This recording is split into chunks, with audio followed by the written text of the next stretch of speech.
Datanglah si leader ini ke rumah saya. Ibu nggak perlu bergabung, ibu cuman mendengarkan terlebih dahulu atau menyaksikan kehebatan perusahaan ini, bisnis ini, kesuksesan orang yang udah bergabung bertahun-tahun di bisnis ini. Oh no!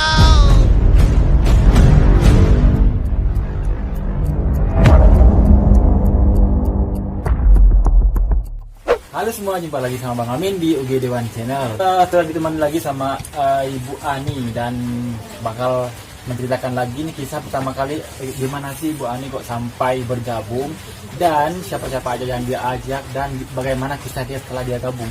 Katanya dia bergabung selama 8 bulan kalau nggak salah, dan nanti kita akan tanya langsung ke Ibu Ani. Ini gimana Bu? Alhamdulillah ya, jumpa sama Bang Amin, kita syukur banget gitu. Nggak pernah saya berhenti ucap Saya juga, syukur. Di sini Bang Amin nanya awal mula saya gabung bulannya saya lupa Bang Amin, tapi tahunnya masih saya ingat 2017 saya gabung. Lama juga deh. Ya pokoknya 8 bulan. Kalau saya kenanya dijebaknya pas bulan puasa tahun 2017, mungkin sekitar bulan November apa September kayak gitu. Ya berarti duluan saya dari Bang Amin. Tapi awalnya bukan saya yang terjebak, sebenarnya suami saya. Suami saya tergiur diajak sama leader yang dulu saya buka warung Bang.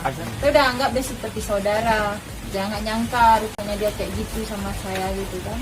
Dulu saya buka grosir Bang, buku sembako kan. Saya buka di Kampung Bebesan, saya buka. Jadi di situ selain saya grosir, saya ngencer juga. Jadi kami punya Pertamini rupanya. Awal kenal suami saya dengan leadernya itu ya seperti biasa, leadernya sering lewat depan rumah saya, ngisi minyak pakai Pertamini saya. Dia selalu lah ngisi, jadi langganan suami saya. Yang kebetulan setiap dia ngisi minyak, suami saya yang melayaninya, bukan saya belum kenal sama leader ini sebelumnya. Jadi suami saya pernah cerita sama saya, katanya ada bisnis yang sangat luar biasa. Kebetulan suami saya di situ lagi down Bang, lagi down dalam persaingan grosir kan. Suami saya ngampas ke kampung-kampung gitu, jadi distributor dari kota masuk langsung ke daerah atau ke desa-desa kan, kita kan kalah toko Bang ya, kalah grosir kan, karena orang tuh langsung dari pabrik masuk. Jadi suami saya lebih murah. Jadi suami saya mulai down. Setelah suami saya down itulah masuk itu leadernya itu pull up suami saya. Ya singkat ceritanya, suami saya terus diajak, suami saya ngasih tahu sama saya keesokan harinya. Dia nggak bercukup lama Bang. Esoknya suami saya itu bilang sama saya, ada bisnis sangat luar biasa loh Mak, mau ke kita bergabung. Kayaknya kalau dengar dari ceritanya sangat bagus, nggak butuh proses lama katanya. Saya bantah Bang sama suami. Saya bilang sama suami, mana ada usaha nggak kerja dapat hasil. Saya masih sadar masa itu Bang, saya tetap nggak mau gitu. Jadi keesokannya suami saya menunjuk saya lagi. Lalu suami saya itu sudah berunding sama leader itu yang botak itu, yang dia butuh saya pergi melihat gedung presentasenya.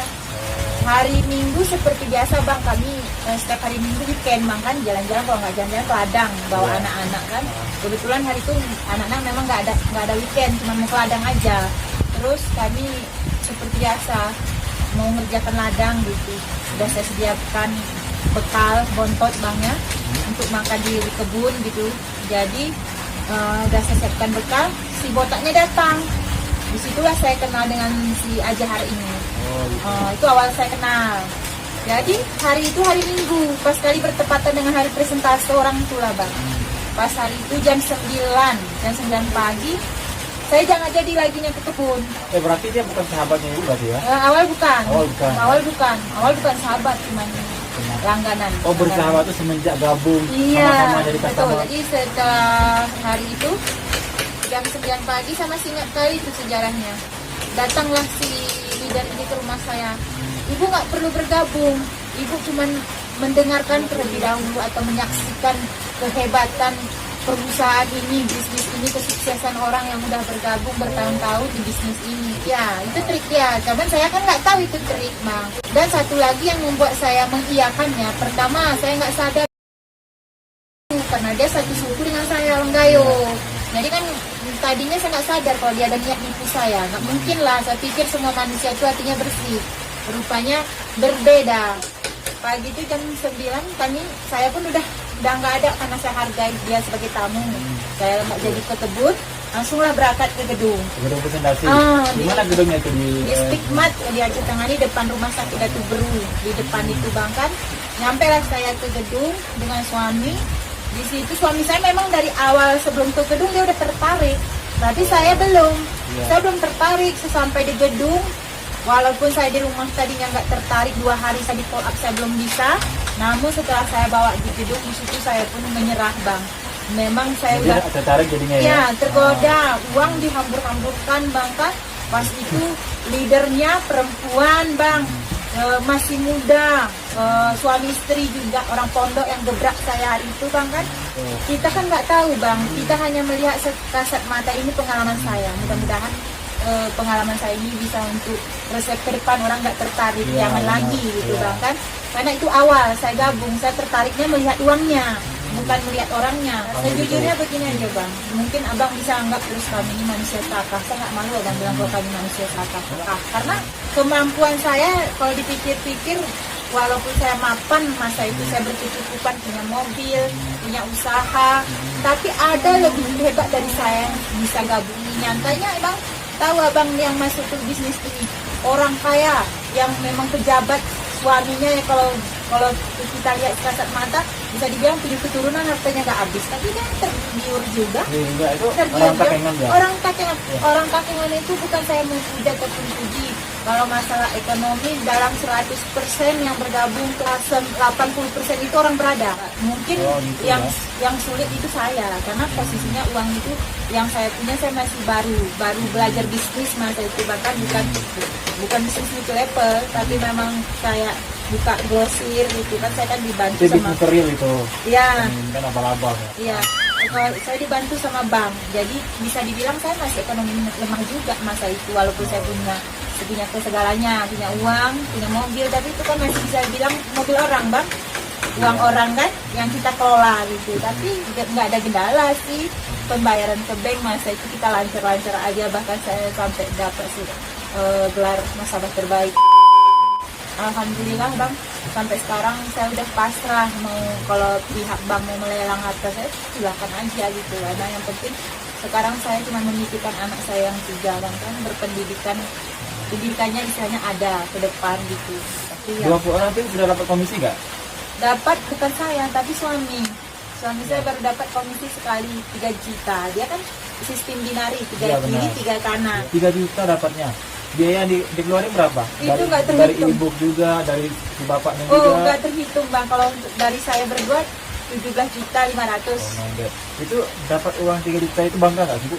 Sebenarnya saya nggak bangga, karena saya lebih 3 punya juta uang. padahal lebih banyak yang ibu dapat di yang jualan itu. Iya Dapat jelas di sini. bang, jelas sekali itu betul kayak kata abang. Tapi itu namanya dana as bang ya. Jadi istilahnya ini awal ceritanya. Dan ini satu lagi bang, sharing saya dulu Penonton ya. penonton di UGD One Channel kan, bahwasanya kita itu syukuri apa yang ada aja hari ini. Syukuri apa yang ada aja, jangan istilahnya kita tergiur dengan iming-iming sukses. Rupanya satu lagi bang, saya di situ baru tahu kebohongannya juga, semua bohong. Pertama dia katakan, inilah leader kita yang sangat luar biasa. Padahal bohong. Mobil rental, mobil pinjam. Karena posisinya bang kan, kalau kita punya mobil, kayak saya contohnya ini loh barang, saya punya sepeda motor. Ini saya bisa buktikan, bukan kayak kalian cuman tunjuk doang ya. Kalau ini untuk pengalaman lah, ini kayak kata Abang Amin, coba tunjukkan lah kayak mana STNK-nya gitu. Soalnya kan. rata-rata para member kalau memamerkan kendaraannya, Iya. mereka selalu cuman nunjukin aja, nggak ditunjukkan itu atas nama siapa gitu. Jadi coba tahu dia pinjam lah, entah dia rental, kita kan nggak tahu. Iya bang, betul itu. Saya jelaskan untuk penonton pemirsa dimanapun, kalau memang betul besok itu betul kendaraannya seperti ini SIM saya. SIM saya ini Bang Amin bisa baca sendiri. Ini STNK motor saya atas nama saya. Nama asli punya. Ini Bang, STNK mobil saya ada di rumah, juga bisa tunjukkan sama Abang. Tadi Abang mampir ke rumah tapi nggak sempat saya tunjukkan. STNK mobil atas nama saya. Ini Dia bodoh. Sama yang punya juga. Iya, bodoh, sarjana bodoh. Sayang kali itu dosennya, kalau punya kendaraan itu udah pasti punya surat, betul Bang? Sampai sekarang masih gabung ibu tuh ya? Masih. aturan waktu Anda bilang itu saya nggak punya mobil, berpikir 10 kali dulu. Karena saya bisa bukti kalau saya punya mobil, karena suratnya ada ya Bang Amin. Saya punya bayar pajak di Samsat. Karena kalau orang nggak punya mobil itu cuman beraninya, ini buku hitamnya Pak, kan gitu setiap hari demonstrasinya Bang ya. Kan, ini SMK-nya, Iya. ini BPKB-nya, tapi Iya. nggak disebutkan, nggak Iya, diperlihatkan atas nama saya, siapa. iya betul. Ini saya udah buktikan sama Bang Aming kalau semua harta saya punya surat, nggak abal-abal. Setelah itu Ibu gimana lagi kisahnya? Ya. Sampai rugi 200 juta itu. Yang jadi kisahnya hari itu Bang, saya tetap memperjuangkan. Merasa benar juga setelah saya jadi leader. Saya bertekak juga sama itu. Hari itu saya punya sistem sampai 20 orang. Saya di bawah Bapak lagi. Saya di bawah Bapak, Oh, iya, makanya iya. Bapak udah turun komisi, kalau saya enggak. Oh, Saya masih iya, pincang, satu lagi belum dapat orang. Ya, di situ satu lagi saya jelaskan sama penonton UGD satu channel. Kalau hanya waktu itu saya nggak ngerti berpikir harus peringatan ini, harus peringatan keras Bang Amin untuk calon korban ataupun udah jadi korban, harus kasih tahu. Karena nggak ada kesadaran baru sekarang saya sadari. Kalau bisa kita merekrut nasabah ataupun orang tiga kiri tiga kanan, ngapain kita juga bisa ngasih. Iya, benar. Saya jamin kalau ada yang mau gabung ke saya sekarang Bang. Berarti Ibu bisa menciptakan MLM sendiri Iya, gitu. tapi itu yang nggak kita sadari awal. Kan kalau dengan kita gabung itu ya untung ya. Nah, betul. Yang paling tinggi, Iya, leader yang paling betul tinggi. Bang. Dari mana istilahnya kita cuma dikasih 3 juta sedangkan kita sudah ngasih duit ke dia Berapa sudah? 3 Kalau 20 orang ya, berapa udah? hampir Kali berapa? Kali 62. 8 juta berapa? Ya, 750. 8 juta 62. 750. Ya, 750. 8 juta 750 per orang kali 3 kali 36, berarti 6 orang. Sama kita 7, sama atasannya 7. 7 kali 8 juta 750 hampir 60 juta 60 juta 62 juta 750 duitnya. Untuk kita juga bisa. Kalau aku punya modal sekarang, siapa yang mau ngasih? Kadang ada Mending arisan kayaknya. Ya itu dia, itulah maksudnya. Bikin arisan Iya. daripada gabung-gabung kayak gini. Iya, Apa? itu pun Ambil kepalanya artinya. kalau nggak penipu. Kalau Iya, penipu penipu lari ya lari, dia. mampus kita. Itu dia juga, semua harus diwaspadai. Cuman ini peringatan untuk calon Yang lah, bakal Bang? direkrut atau yang sudah gitu. Iya, ini yang harus, karena sebelumnya saya nggak bisa berpikir ke situ. 62 750 juta, kenapa mesti harus terjadi 3 kiri 3 kanan? Kalau seandainya siapapun yang bisa ngasih modal seperti itu, saya bisa ngasih sebulan 3 juta. Itu bisa buat materai hitam di atas putih, saya bisa jamin 3 bulan saya bisa kasih 3 juta loh Bang. Karena kalau saya punya uang semuanya itu, saya bisa putarkan untuk usaha kan. Itulah awal cerita saya gabung ke. Memang rayuannya ngeri, sangat luar biasa sekali ya Bang. Door to door, lepas itu dia menunjukkan hasil kerja dia di situ, rupanya itu bohong semua belakangan. Dia menunjukkan, oh inilah seperti leader saya yang botak itu menunjukkan emas ke suami saya, nggak tertarik. Dia dari itu kanan kiri punya emas tuh Bang, emasnya banyak, duitnya kan pernah saya upload ke Bang Iya, yang di Facebook bertumpuk di meja. Yang di Dia, Facebook dia iya, juga ada. dia bilang inilah komisi saya selama saya bergabung. Saya kan cuma manusia Bang, punya uang segitu. Ya, bohong kalau nggak Dapat video, tertarik ya ya. kan? Pokoknya pengajakan pertamanya itu ngeri sekali istilahnya. Berarti kalau untuk di daerah Aceh Tengah itu nggak pakai sistem modus lowongan kerja enggak ya? Kalau dia sistem di Aceh Tengah nggak ada modus lowongan kerja, Karena tapi kan- lowongan bisnis. Oh, lowongan bisnis. Iya. Karena tarifnya saya lihat kayak kebanyakan kayak ibu rumah tangga gitu ya. Iya. Kalau di daerah lain kayak anak Mahasiswa, muda, ya. mahasiswa, anak Iya. muda yang baru tamat sekolah Iya. atau yang Iya. orang pengangguran. Iya, sebenarnya itu Untuk- contoh buruk untuk generasi yang akan datang Bang kan, karena kami ini kan udah tua.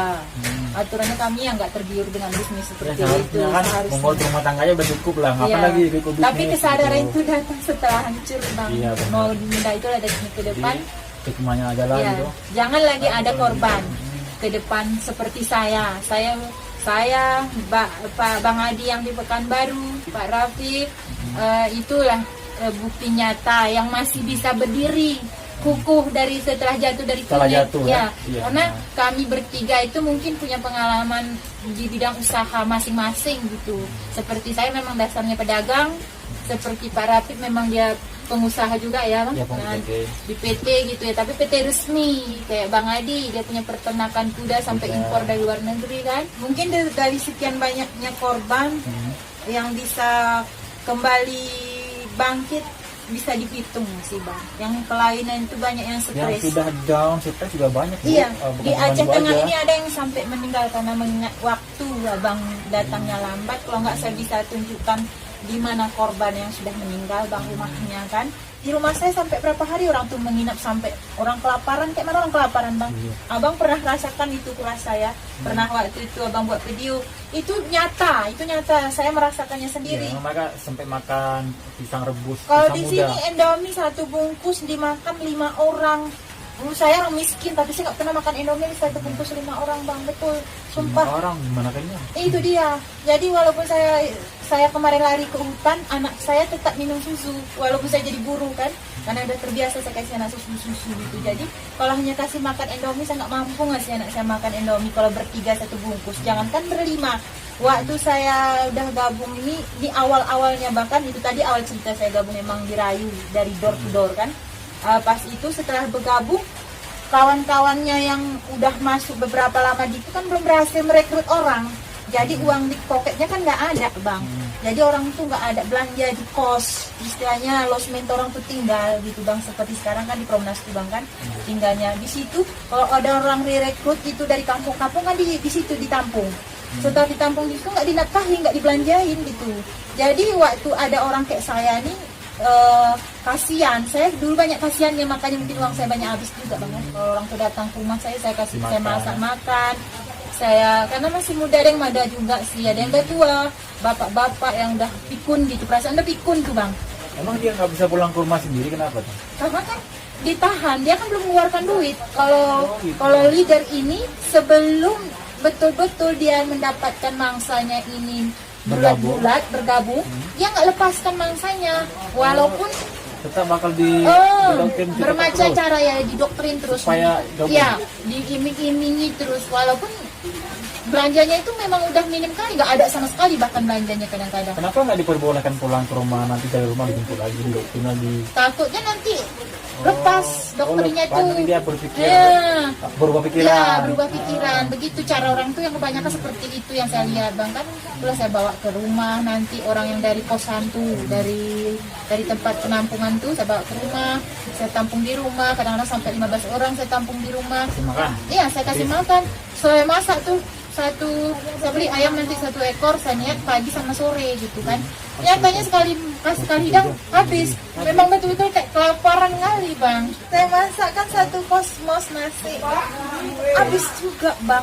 Bahkan udah kenal sama saya kali ya, adik-adik itu dari kampung Bintang. Bintang sana tuh bang, dari Masih kampung. satu kabupaten ini. Iya, kabupaten ini masih, tapi usianya masih muda, tamatan SMA. Dari Bintang memang masih muda-muda.